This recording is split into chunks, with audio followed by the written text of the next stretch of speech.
You have wrapped it up purposely. You can take it out from the... Oh, yeah, yeah.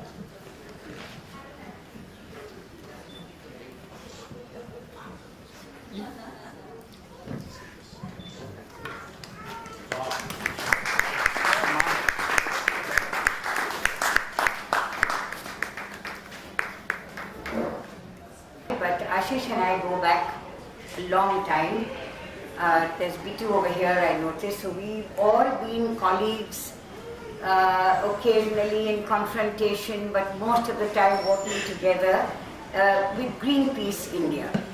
And I think that, I don't have to really explain who we are and why we came into existence in this country. That was over nearly 25 years ago, or just a little more than that. So I said, well, as Ashish began, we've all been tilting at so many windmills.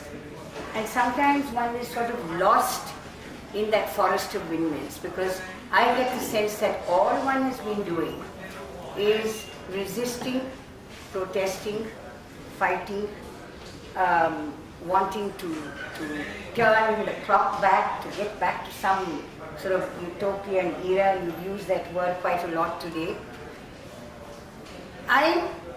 With all of that, I think I'm also an eternal optimist.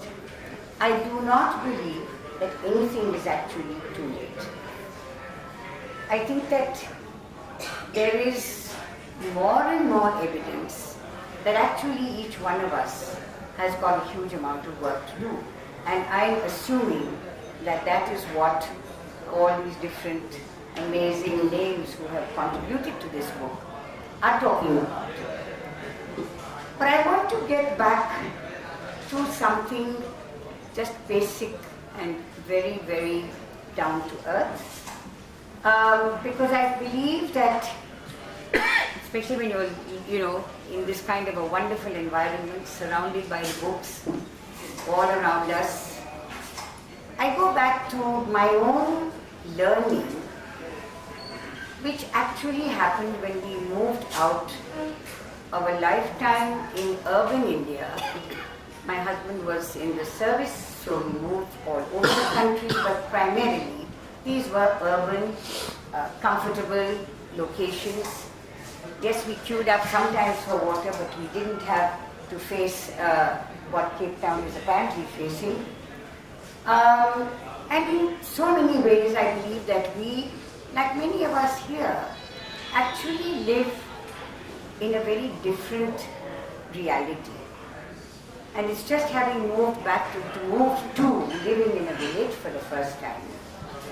And initially facing a huge amount of hostility from the people around us, the villagers around us. Because yes, we are not local. Neither of us is Maharashtrian, although Ramu was born in Mumbai and therefore has a domicile in the state. But the locals felt that we were like a large number of the Mumbaikars who kept coming, would enjoy the fruits and the benefits of what happened, and would go back after their weekends. It's only after a couple of years when they realized that we too were sharing the problems with lack of water, with the changing climate, with the impact of the coal dust from the nearby Dharamtar Creek, where they've got the steel factory, but where they are now storing more and more coal, which is destroying the rice crops. It has destroyed, I think, our mango yield, and in many, many ways, and as I said, all kinds of things that we are struggling and coping with. This was, I think, the true education that we've had. Together with this, and with all my wanderings and travels with Greenpeace and many other issues, whether it was the nuclear resistance, whether it's been with Greenpeace and so on, we continue to work with children from the local schools and the villages. And what we have seen is that the impact of the dominant theory of both development, of agriculture, is what has actually taken such deep roots in the minds of kids, of the local village folks, of the farmers, that I think I seem to have spent 20 years trying to say, look, we don't need sufula and urea to make our crops grow and to be healthy. And therefore, when I heard about the book, and I said, right, Ashish, I can't really talk on a panel unless I've got some idea what are these learned authors saying.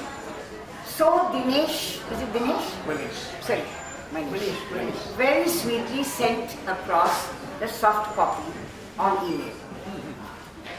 I said, great, I can't download all of it, but certainly I will try and look at it, whatever I can, especially to the authors who are going to be here today. Let me get a sense of what they're saying. The very next day, suddenly, internet was down.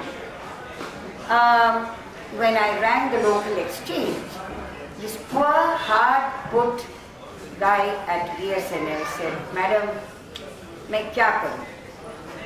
JCB, which is one of our favorite weapons of mass destruction in our area and I guess everywhere else, had not just dug up, but mangled the entire OFC cabling in a particular area.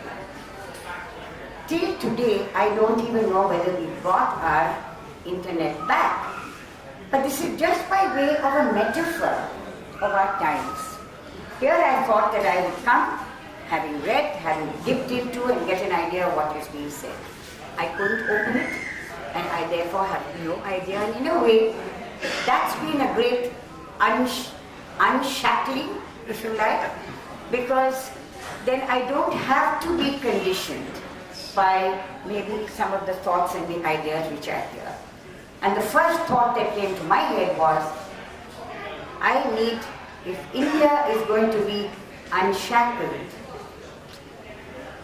first of all I need to unshackle myself, and that's a long, long struggle. I'm in my late 70s, and I'm not sure when that unshacklement is going to happen. But I think the challenge for all of us is how do we get this wisdom, this gyan, these ideas, these, whatever that we're talking about, out into the areas where I live and work, into the minds of our Krishi Vibhag, the farmers who are all around us, and I'm desperately, the last 1 week was spent collecting a funny herb, a wild plant. Some of you might know about it. In Marathi, it's apparently called Besharam. Lovely name. It's, I gather, one of the most toxic pesticides, a natural pesticide. You take this, you take off the leaves, you boil it with lasan and everything else for, about 4 or 5 hours. And my first spraying of our mango trees with this Besharam pesticide happened yesterday. Now, is it going to work? I don't know, but the people on my own piece of land are skeptical. They don't think this is going to happen. They do it to keep us humor. How do I begin to change that mindset? And I think that's question number 1, because I think that is one of our major challenges. Yeah, you do that, yes, yeah.